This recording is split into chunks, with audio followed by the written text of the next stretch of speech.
Hello, hello, je suis ravie de vous retrouver pour cette guidance Oracle Astro des balances et ascendant balance pour le mois de mars 2025. La saison du poisson n'est pas la saison que vous préférez, mais le poisson se situe dans votre maison 6, maison euh, des obligations familiales, des obligations en général, c'est-à-dire nos obligations, c'est faire le ménage, la nourriture, se laver, se préparer. Les obligations qu'on peut avoir vis-à-vis des autres, ça peut être nos enfants, ça peut être une personne dont on s'occupe de la famille, ou d'un enfant handicapé, ou d'une personne problématique comme un compagnon, une compagne qui aurait des problèmes de santé. Cette maison-ci, c'est la maison symboliquement de la Vierge, et donc c'est la maison aussi du travail quotidien, et de la santé, bien entendu.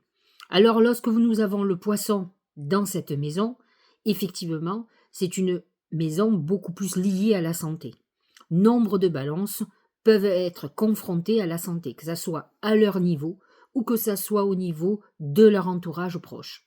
Donc, l'amas de planètes depuis le mois de février en Poisson et plus particulièrement Saturne et Neptune vous met en épreuve face à la maladie, face aux problèmes de santé de ceux que vous aimez.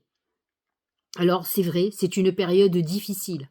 Le Poisson peut amener au niveau du travail peut-être beaucoup plus de volonté de ralentir le rythme, ça pourrait être une certitude.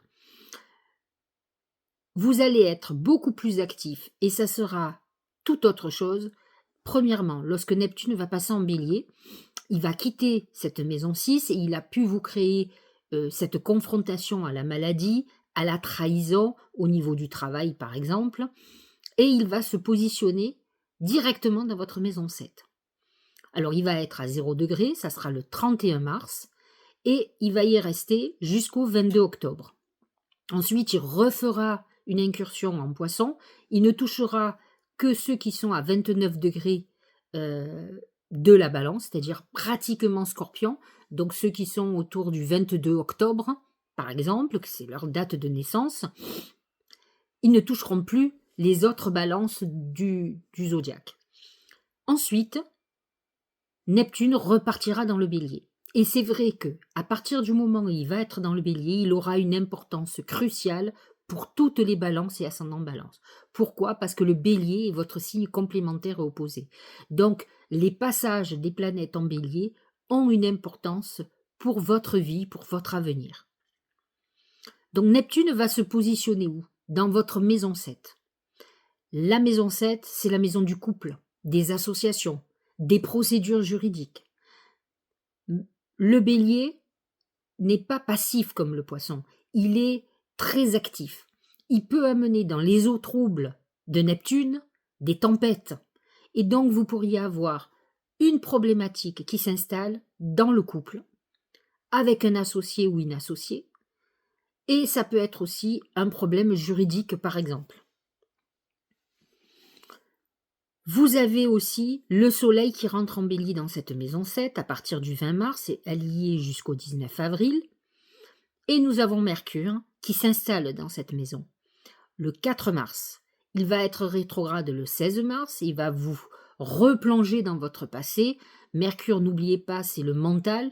Et donc, ça sera les moments où vous allez avoir beaucoup de réflexions, euh, euh, où vous allez beaucoup mentaliser. Vénus est en Bélier jusqu'au 27 mars, pardon, excusez-moi, et il va être rétrograde à partir du 3 mars. Et donc, il va à un moment donné replonger dans le Poisson. Il y retourne le 28 mars. Il sera entre 29 et 28 degrés, donc il n'aspectera que les derniers décans de la Balance. Et là, on parle pour la santé, les problématiques en globalité. Vénus dans votre maison 7 amène quand même la volonté de s'engager. On peut être replongé dans le passé aussi, retrouver un ancien amour, se réconcilier avec quelqu'un, vouloir donner une deuxième chance à une situation. On est dans cette configuration. C'est, nous l'oublions pas, sur le mois de mars, en tout cas en partie, c'est le thème du couple, de l'association et des contrats, de tout ce qui est juridique et qui va être au centre de vos préoccupations. N'oublions pas que le bélier amène passion, mais il amène aussi conflit. Et donc, tout ça peut être sous tension. Nous avons Uranus qui est en taureau dans votre maison 8. C'est la maison de la transformation, des héritages, des gains et des pertes financières. C'est aussi la maison de la sexualité. Alors, Uranus va toucher surtout le dernier décan des balances, ceux qui ont un ascendant ou un soleil entre 23 et 24 degrés, et donc il peut amener des bouleversements ou en tout cas un événement imprévu, peut-être un héritage d'un oncle d'Amérique, pourquoi pas. En tout cas, il va y avoir quelque chose de foudroyant. Vous pourriez aussi être attiré par quelqu'un, sans que vous le vouliez vraiment, mais une attraction difficile à résister. Et donc, cette maison 8 qui sera donc du coup beaucoup plus sexuelle qu'autre chose, peut amener une infidélité et des bouleversements dans la vie de couple, ce qui peut amener effectivement derrière des conflits avec les planètes en bélier. Le Gémeaux est un signe d'air comme vous, et pour vous, le fait que Jupiter se soit installé dans le Gémeaux, c'est quelque chose de très positif. Alors vous allez me dire, j'ai certaines balances qui suivent mes vidéos, qui laissent des commentaires, donc effectivement, je sais qu'elles sont balances. Elles vont me dire, non mais moi, il n'y a rien de bon dans ma vie. Il faut que vous compreniez que le fait que Jupiter soit dans un signe ami, ça vous ouvre beaucoup de perspectives, d'autant plus que le Gémeaux est dans votre maison 9, c'est la maison de la spiritualité, des études, donc ça peut être des moments où vous ayez envie de vous former, mais des ouvertures d'opportunités. J'ai envie de vous dire, il faut comprendre que l'astrologie, c'est une énergie qui se présente à vous. À vous de saisir ou pas. Ce n'est pas de la voyance. La voyance vous dit voilà ce qui va vous arriver. L'astrologie vous dit voilà ce qui se présente à toi de saisir l'opportunité. Si vous êtes une balance passive, qui subit, qui s'enferme dans le passé, qui rumine et qui ne veut pas avancer, vous n'avancerez pas. Dites-vous que le bonheur, c'est quelque chose qui se cultive, que nous devons travailler au quotidien. On doit vouloir être heureux.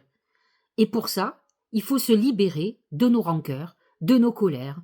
Il faut faire sortir tout ça de votre cœur pour le laisser ouvert au bonheur. La colère, et Jupiter peut vous aider. Alors actuellement, il est entre 12 et 15 degrés, donc il va toucher le deuxième décan.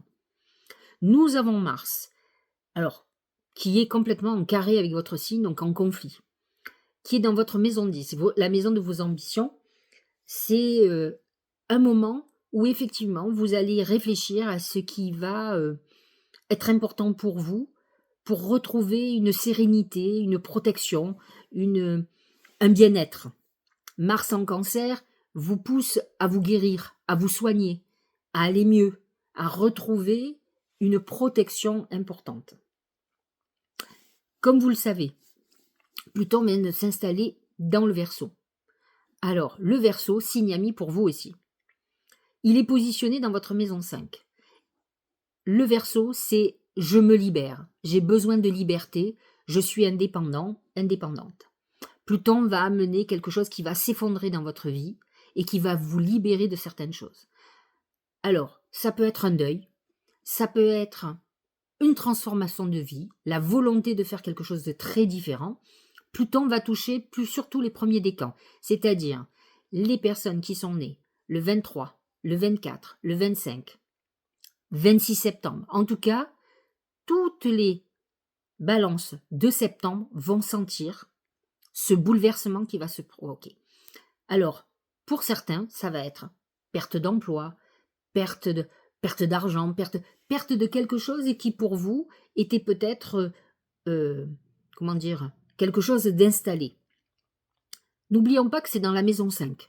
La maison 5, c'est la maison des amours, de la créativité, et donc peut-être vous allez être obligé de vous réinventer, de trouver des nouvelles solutions. N'oubliez pas que la maison 5 est aussi une maison de chance, et donc vous retomberez sur vos pieds. Mais vous pouvez passer d'abord par les effets dévastateurs de Pluton. Nous allons avoir une nouvelle lune en Poisson, donc positionnée dans votre maison 6. Regardez ce qui se passe autour de cette nouvelle lune au niveau de la santé, au niveau de vos obligations, au niveau de votre travail. Parce que la maison 6 n'est pas une maison facile et nous avons quand même un amas de planètes en Poisson dans cette maison. Nous aurons ensuite une pleine lune en Vierge, c'est l'axe 6-12, donc l'axe de la santé, effectivement, qui va confirmer ce qui va se passer autour de cette nouvelle lune. Vous aurez une nouvelle lune beaucoup plus importante pour vous qui sera le 29 mars, qui sera en Bélier, donc dans votre maison 7. Et là, ça va toucher tout ce qui concerne votre entourage, mais plus particulièrement votre couple ou votre futur couple, vos associés ou tout ce qui concerne le juridique. Donc voyez ce qui va se passer, d'autant plus que c'est une éclipse solaire, donc ces effets sont amplifiés. N'oublions pas que la pleine lune du 14 mars est aussi une éclipse lunaire, donc à voir ce qui va se passer à cette époque-là. Voilà pour l'astrologie. Voyons maintenant ce que les oracles ont à nous dire. C'est parti. Voyons, alors, j'utilise bien sûr, vous le savez, mon oracle magique du mar de café, et la première carte que j'ai tirée, c'est pour savoir la tendance générale du mois de mars pour vous. C'est les mains. Ça représente complètement la maison 7, c'est-à-dire, alors ça concerne la maison 7, mais la maison 11 aussi qui n'est pas aspectée, mais par exemple, la maison 7, les mains représentent l'amitié, la fraternité, l'aide que l'on peut vous procurer. C'est aussi, donc, sachez-le, vous pourriez, ce mois de mars, être préoccupé par quelqu'un que vous aimez beaucoup, un frère, une sœur, un ami ou une amie. Peut-être êtes-vous dans une phase de réconciliation ou de retrouvailles de quelqu'un du passé, de quelqu'un que vous appréciez ou que vous avez beaucoup apprécié. Ça, c'est le premier thème. Les mains représentent aussi les contrats. Et là, on est parti dans la maison 7. L'engagement ou le désengagement.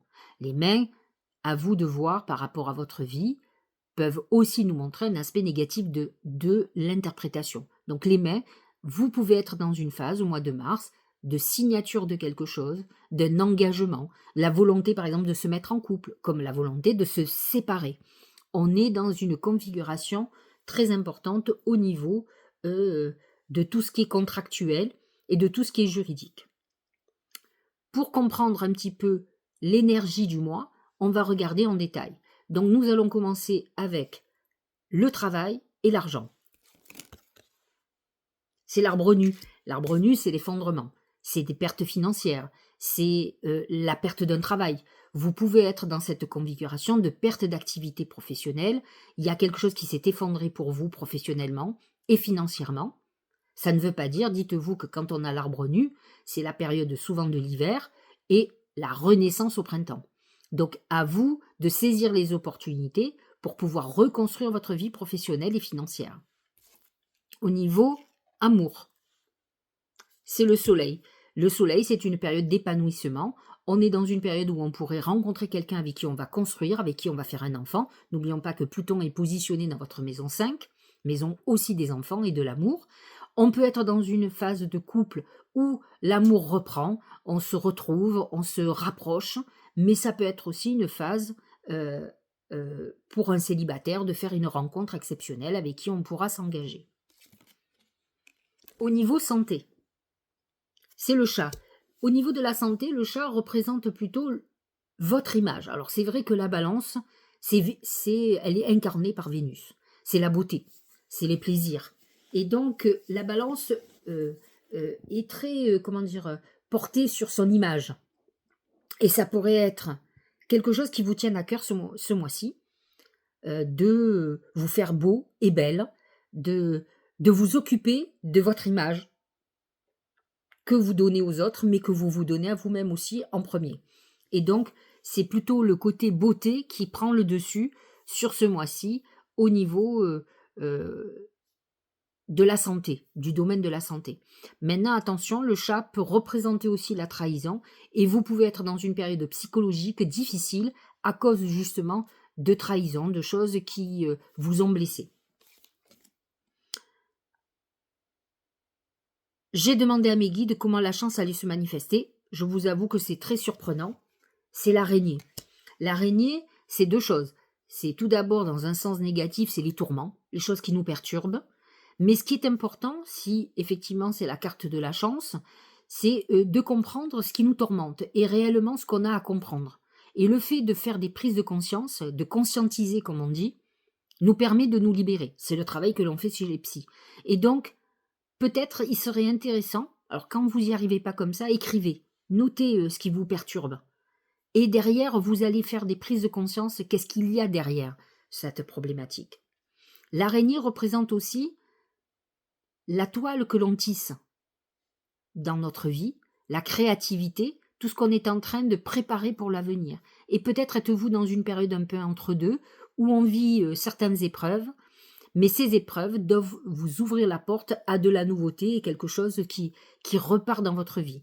J'ai envie de vous dire, c'est vrai que la période, elle est moitié-moitié dans le sens où les planètes en poisson sont un peu lourdes et le bélier va ouvrir des portes. Mais vous avez quand même Jupiter qui vous protège et vous avez Pluton qui est positionné dans votre maison 5, deux planètes en signe d'air qui vous poussent quand même. Alors certes, qui ne sont pas anodins. C'est-à-dire que les balances ne sont pas dans une période où il ne se passe rien. Et pour le moment, vous pouvez vivre une période un peu difficile, où il peut y avoir des effondrements que vous n'attendiez pas. Effondrement professionnel, effondrement sentimental, effondrement, une perte de quelqu'un familial ou apprendre quelqu'un qui a des problèmes de santé. On est émotionnellement dans une période difficile et d'ailleurs l'amas de planètes en poisson montre bien que les émotions sont à leur comble. Alors c'est à leur comble pour tout le monde, mais vous particulièrement parce que positionné en 6, donc c'est des périodes où on est quand même un peu déprimé. La folie juvénile pour le Tao. Impulsivité, manque de maturité, esbrouffe, ignorance, apprentissage, impatience, comportement irresponsable. C'est une période où vous serez un peu, j'allais dire, inconscient, immature. Et ça, par contre, ça peut vous poser de gros problèmes dans votre vie. Donc, soyez conscient que peut-être vous êtes dans certaines situations, alors, je ne parle pas des événements que l'on subit, comme la maladie de quelqu'un, des obligations, des événements brutaux qui font qu'on est obligé de prendre leurs responsabilités. Mais peut-être qu'à force de devoir prendre des responsabilités, vous avez envie de légèreté. Donc attention à vos comportements ou à des événements qui vont arriver parce que vous avez été trop immature, pas assez responsable. On a parfois envie de fuir, de n'affronter pas certaines choses parce que c'est trop dur, parce que psychologiquement on n'a pas envie. Et c'est vrai que vous pourriez être sur ce mois de mars, avoir envie d'alléger votre vie, d'envoyer tout péter et de dire laissez-moi tranquille, j'ai plus envie de réfléchir, j'ai plus envie d'entendre, j'ai plus envie de vivre tout ça.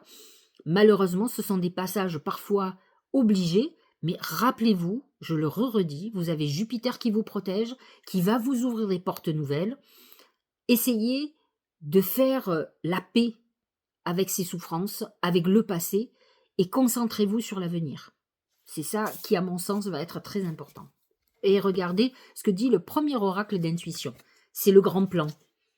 C'est-à-dire, il y a un programme que l'univers a préparé pour vous. La vie est parsemée de leçons planifiées, de coïncidences pour vous faire grandir. Voyez, le Tao vous parle d'apprentissage et de comportement irresponsable et juvénile.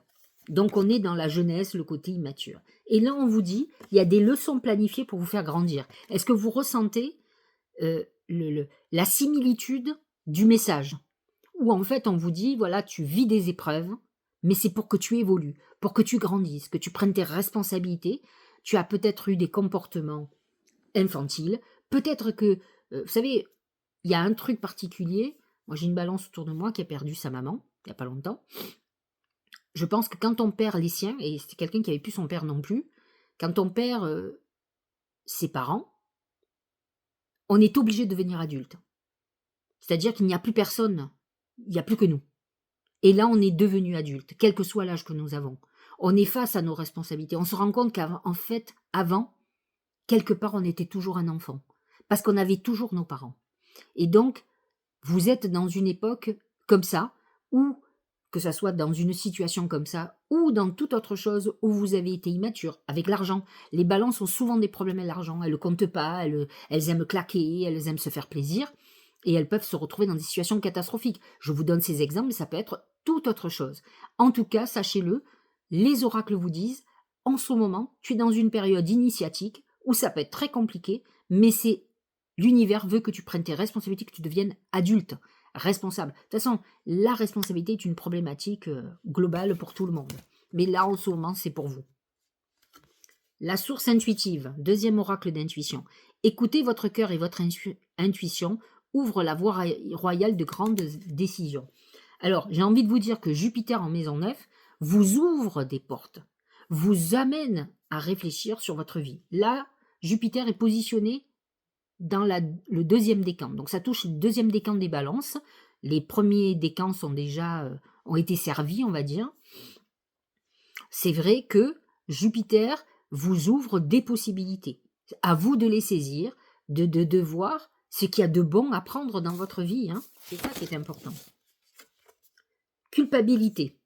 Stop, arrête l'autoflagellation. Au lieu de ressasser ta culpabilité, dresse la liste de tes fiertés et de tous ces événements qui font de toi une personne remarquable. C'est vrai que la culpabilité est vraiment un sentiment plombant. Ça vous empêche de beaucoup de choses. Vous savez, souvent, moi j'ai eu beaucoup de cas qui culpabilisaient, par exemple, souvent c'est dans l'histoire d'amour. On ne veut pas quitter, par exemple, son mari parce qu'il vous aime encore, qu'on va lui faire du mal, il ne va pas s'en remettre. Et en fait, quand on prend la décision, on se rend compte que finalement, ça faisait des années qu'il avait une maîtresse. Je vous donne l'exemple extrême. Et on se dit, mais pourquoi je suis pas partie avant, quoi? En fait, ça sert à rien. Alors, je sais que c'est compliqué. Enfin, je fais comme tout le monde, hein, j'ai des culpabilités parfois, je vous rassure. Hein. Mais en fait, dites-vous que on a tous un instinct de survie. Alors, bien sûr, il y a des gens qui sont désespérés. Mais à la fois, quand vous êtes mis avec des gens qui sont dépressifs tout le temps, vous savez qu'à un moment donné, ils vont vous faire du chantage au suicide, qu'ils se sont accrochés à vous pour survivre. Et peut-être que vous aviez besoin de ça à un moment donné. Sauf qu'aujourd'hui, c'est devenu trop lourd et vous allez vous libérer. Encore une fois, je vous donne un exemple extrême. Mais n'empêche qu'il faut sortir de cette culpabilité parce que finalement, pour être très honnête avec vous, chacun a le pouvoir sur sa vie. Et que quelqu'un, moi alors franchement, c'est un truc, le chantage par exemple au suicide, c'est quelque chose auquel je ne céderai jamais. Je pars du principe que quelqu'un qui veut mourir par lui-même, il trouvera toutes les excuses pour le faire. Voilà. On ne se tue pas parce que quelqu'un nous quitte. Voilà. Je suis désolée, même si on l'aime profondément, et dans la vie ça arrive, ça m'est arrivé, je ne vois pas l'intérêt du suicide. Parce que j'ai ce principe où je me dis que quand quelque chose termine, ben c'est quelque chose, il y a une autre porte qui s'ouvre et que la personne n'était pas faite pour moi, que c'était comme ça, c'est moi qui me suis illusionnée. Il faut arriver à dépasser quand même les sentiments premiers et se dire que la vie va vous offrir d'autres choses, que c'est comme ça. Mais peut-être ai-je de la chance d'avoir ces croyances, ou est-ce que ces croyances sont fausses, mais en tout cas, elles me font du bien et elles me font avancer, elles font que je suis toujours optimiste. Et c'est ça. Enfin, chaque événement, je suis comme tout le monde, rassurez-vous, j'ai des événements négatifs dans ma vie. Hein.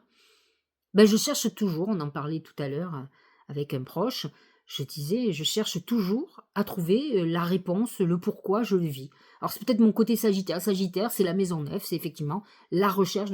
Donc à vous de sortir des culpabilités, ça ne sert à rien. C'est peut-être une manière prétentieuse, quand on est coupable, de penser qu'on est indispensable finalement.